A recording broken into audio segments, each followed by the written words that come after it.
কবি ভবানী প্রসাদ মজুমদারের লেখা কবিতা ঘটলো যাতাই শোনাচ্ছি। আরে আরে চিকার মশাই, এটা কেমন ব্যাপার? ছুটে ছুটে দেখুন ঘামে ভিজলো গায়ে লেপার। 5 মিনিট 2 আগে বেরিয়ে গেল গাড়ি। মঘের মূল্যক নাকি মশাই, নাকি মামার বাড়ি? 30 বছর করেছি হেতাই, ডেইলি প্যাসেঞ্জারি। কোনোদিনও হয়নি এমন বিশ্রী কেলেঙ্কারি।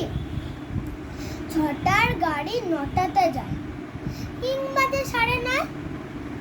9টার আগেই বেরিয়ে গেল, কেমন করে হয়? ছি ছি মশাই, মাইনের দিন, অফিস হলো কামাই, তার ওপরে ঘরের হাঁচি, 3 মেয়ে আর জামাই। দেখুন যে সারা শরীর কাঁপছে আমার রাগে। 7 শুনিনি যে ট্রেন চলে যায় আগে। চিকার মশাই বললে এসে, টিকিট নেই হাতে।